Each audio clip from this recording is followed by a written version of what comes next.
I spent 5 years of my life writing a screenplay, my masterpiece. My parents, who never believed in me, stole it and gave it to my older sister, the actress of the family, so she could finally have her big break. They thought I would stay silent, as I always had.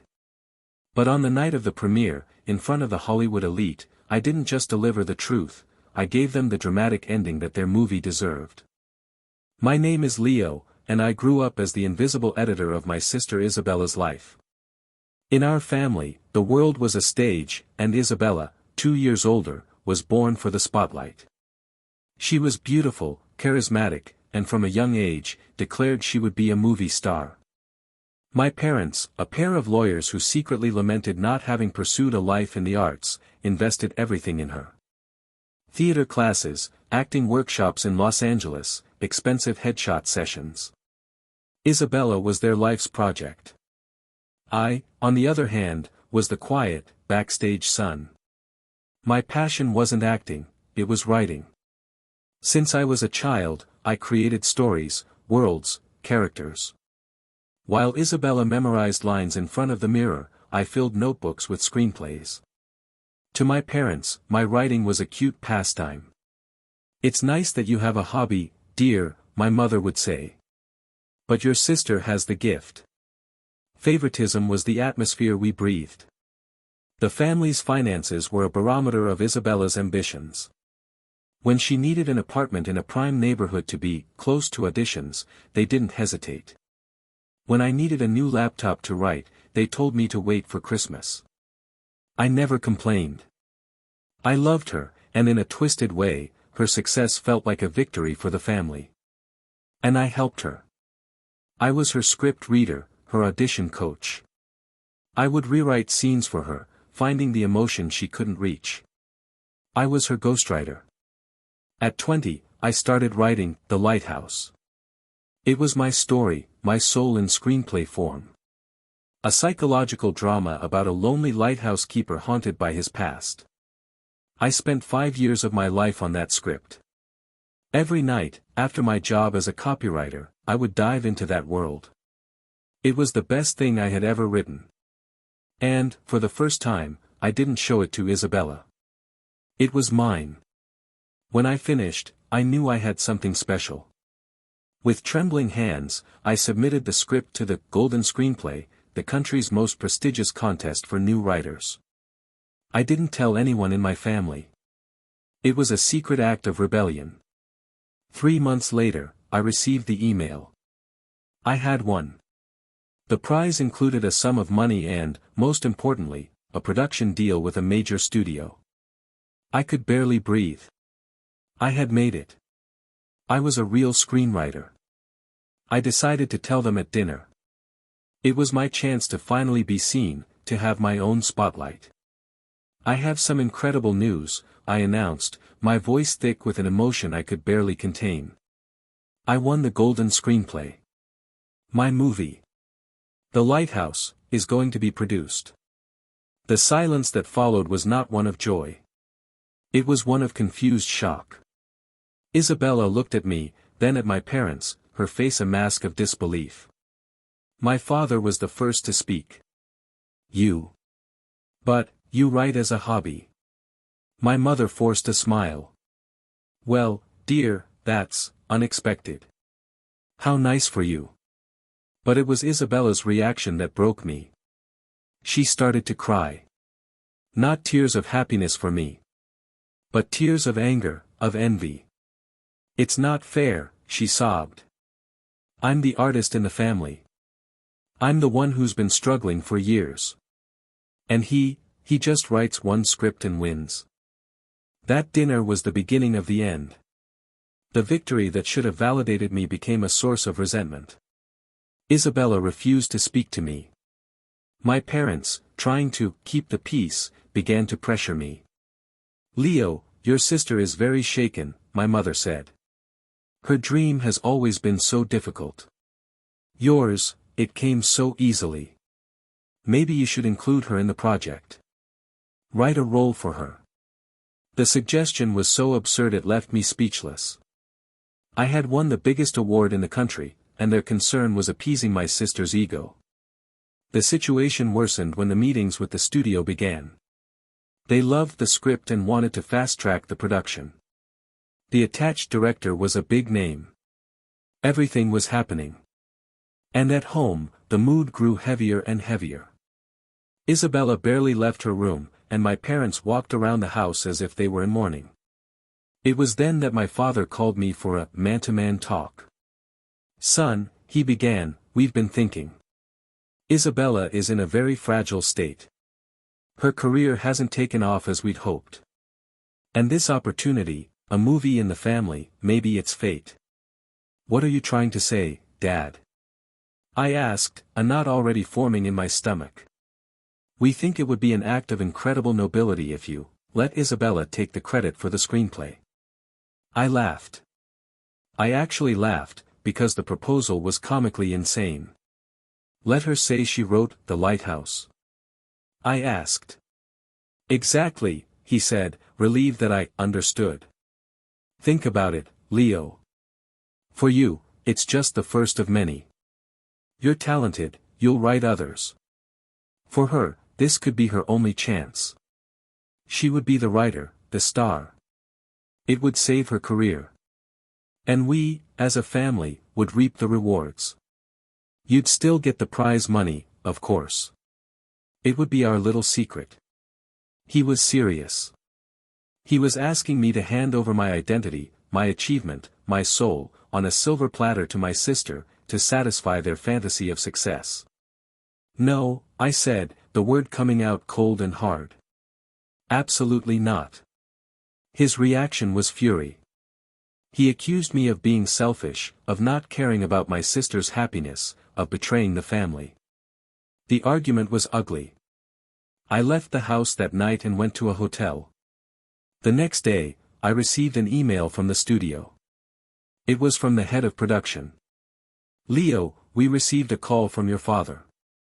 He informed us that there has been a family misunderstanding and that the true author of the screenplay is your sister, Isabella. He said that you, in an act of jealousy, submitted her work under your own name. We need to clear this up urgently."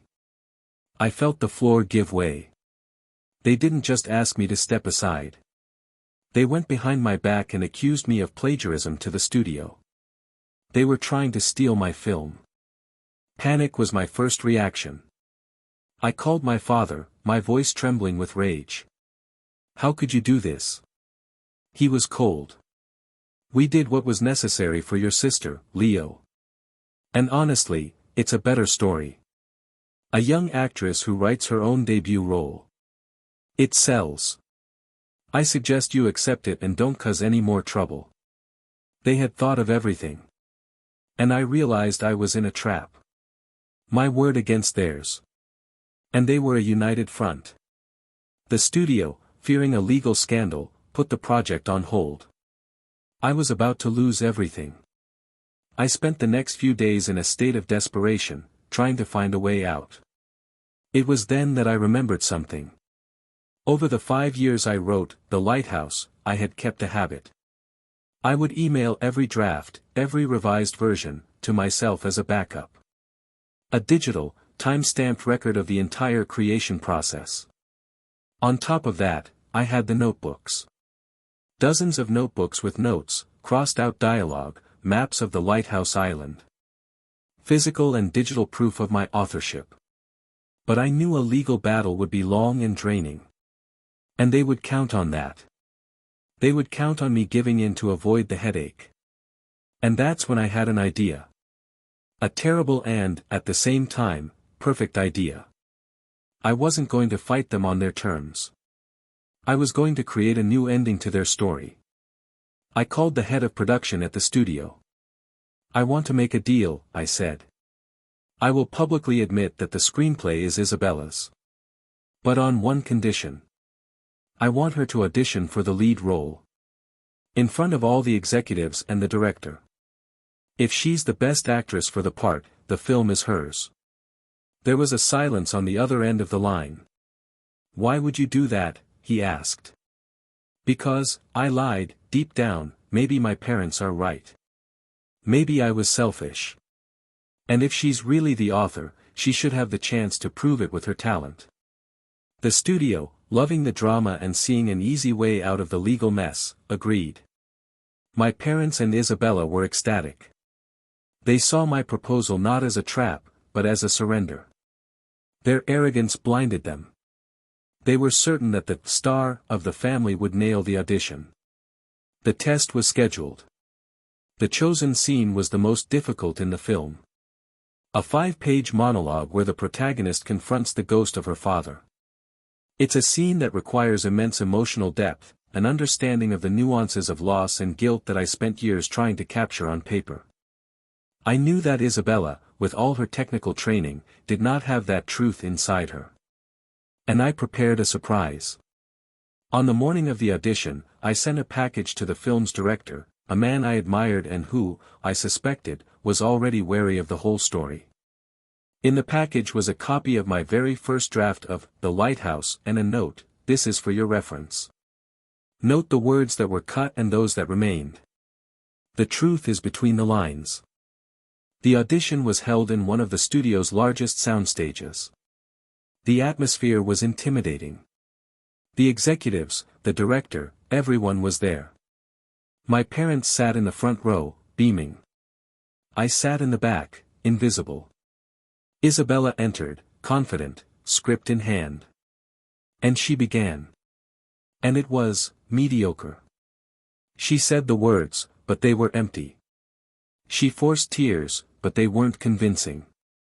She was acting, not feeling. In the middle of the monologue, the director stopped her. "Miss Andrade," he said, calmly. "I have a slightly different version of the scene here. I'd like you to try this one." He handed her a few pages. They were from my first draft, the version I had sent him. It was rawer, messier, more painful. And it contained a line I had cut from the final versions, a line that was a secret between me and my memories: "I don't forgive you for leaving. I forgive you for never teaching me how to stay." Isabella looked at the page, confused. She didn't know that line. She tried, but she stumbled. The emotion wasn't there. She didn't understand the weight of those words. "Thank you, Miss Andrade. That will be all," the director said. As she walked off the stage, humiliated, he turned to the executives and my parents. And, holding the pages of my first draft, he said, "The author of this screenplay is not the person we just saw. The author is someone who understands loss in a way that cannot be faked. And by the way," he added, looking at my parents, "plagiarism is a serious crime in Hollywood." What happened next was the quiet implosion of my family. The studio, with the proof in hand, not only restored my credit as the sole screenwriter but also put my family on an unofficial blacklist. Their reputation, which they cherished so much, was stained by greed and deceit. My parents, confronted with public humiliation, finally had to face what they had done. Isabella's acting career, which they had tried to force into existence, ended in that audition room. She never acted again. I didn't sue them. I didn't seek revenge. I just exposed them to the light, and the light did the rest. The Lighthouse was produced the following year. I became the screenwriter I had always dreamed of being. The film was a critical success. The actress who won the lead role thanked me in her Golden Globe speech for writing one of the most honest and complex female characters she had ever read. I never spoke to my parents or Isabella again. Sometimes, I wonder if they learned their lesson. Probably not. But in the end, that doesn't matter. My victory wasn't about defeating them. It was about proving to myself that my voice, my stories, and my truth were valuable, even if the people who should have been the first to applaud me were the last to recognize it. And that's a story I wrote myself, from beginning to end.